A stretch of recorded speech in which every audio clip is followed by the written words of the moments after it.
Donc je vous présente aujourd'hui la Mercedes classe C, un moteur 250, nom de code W204.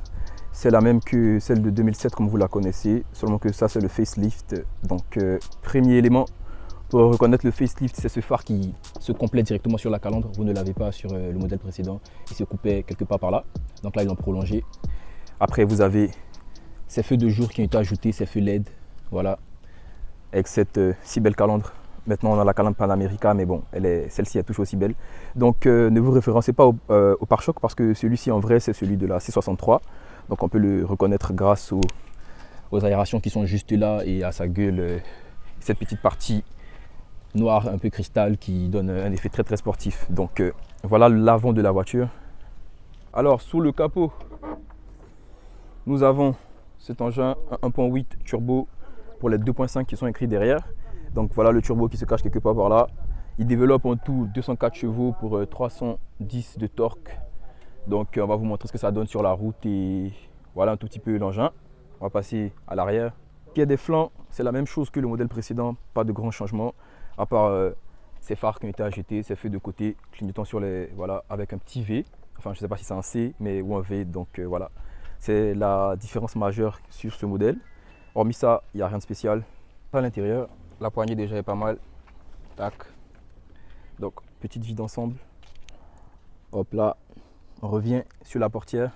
Donc ici, vous avez cette petite console qui, normalement, dans les anciens modèles, était placée ici, donc en dessous. Mais je crois que Mercedes a compris que c'était assez difficile de manipuler cette console d'ici. Donc, ils l'ont mise là. Alors, je trouve ça très, très intelligent parce que ça donne vraiment une nouvelle perspective au véhicule. Ça vous permet de gérer votre positionnement un peu plus facilement, je dirais nettement plus, et c'est vraiment très bien pensé. Alors cette poignée est très belle. J'aime le petit effet chromé, boisé ici, qui continue tout là-bas. Voilà.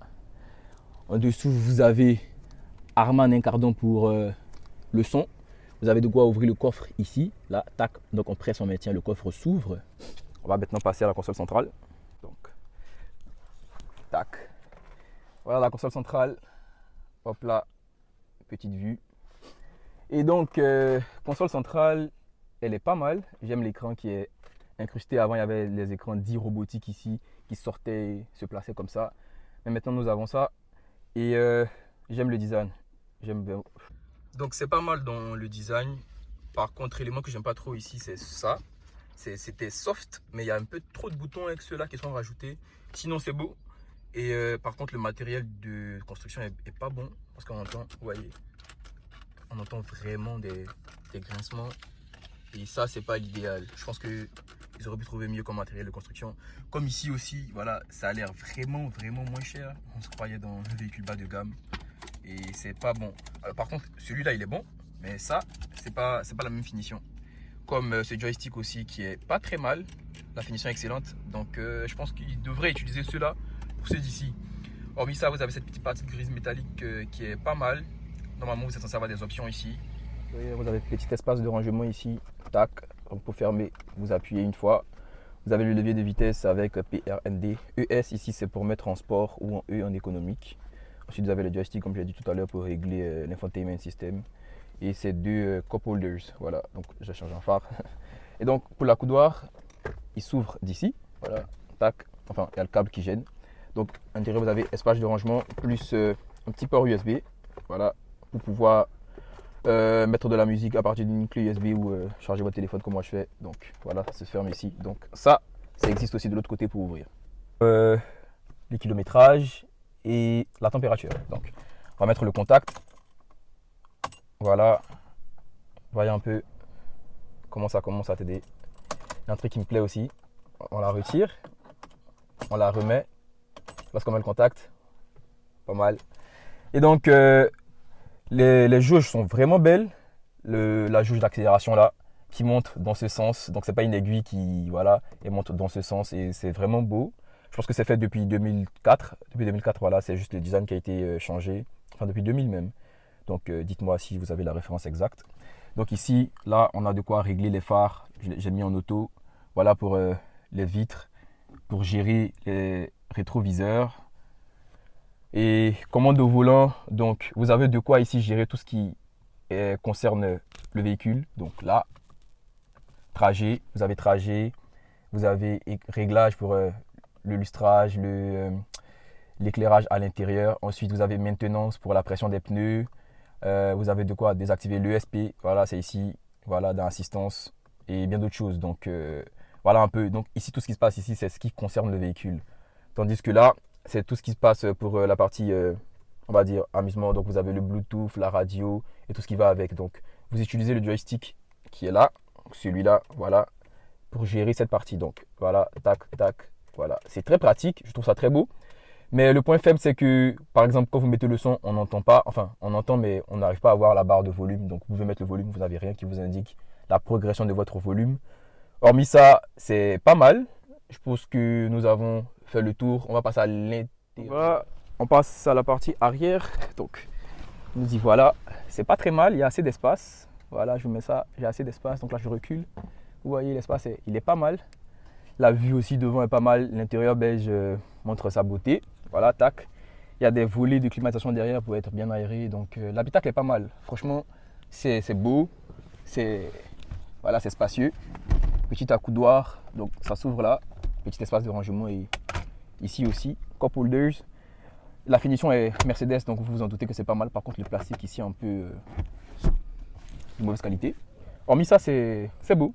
Et donc, petite astuce, vous voyez ce neck, ça s'appelle Neck Pro. Donc, cet appui-tête, en fait, vous avez juste à l'appuyer comme ça pour le pousser. Donc, je me mets là, vous voyez.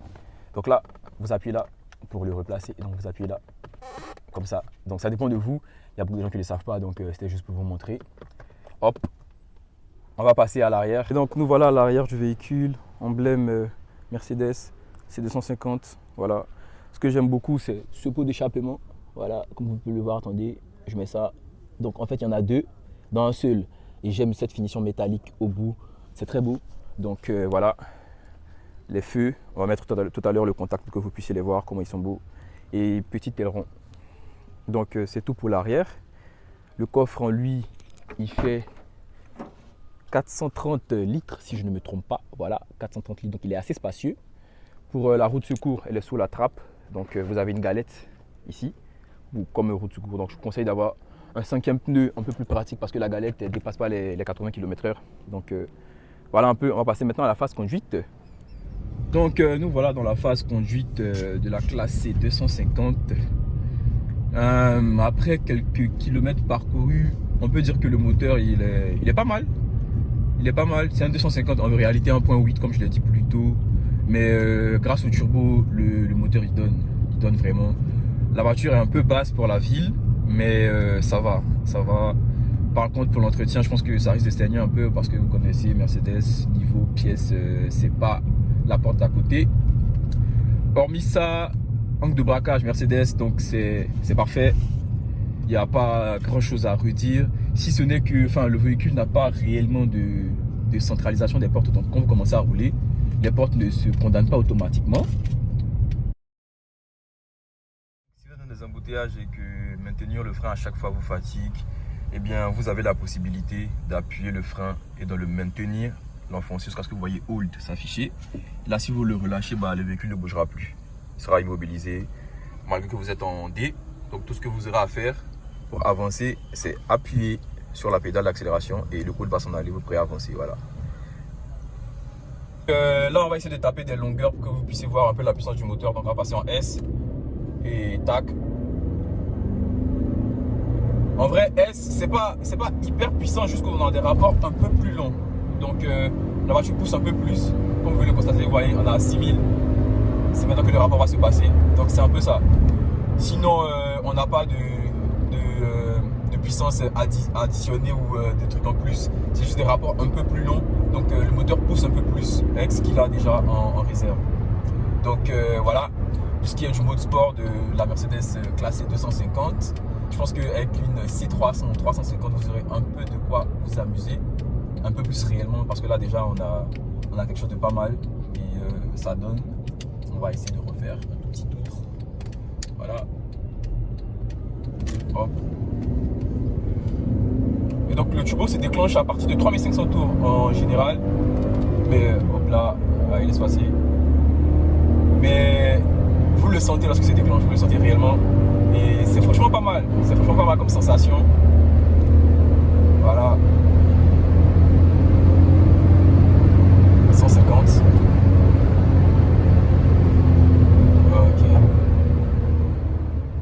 Ça sera tout pour la Mercedes C250. J'espère que la vidéo vous a plu. N'hésitez pas à vous abonner et à bientôt.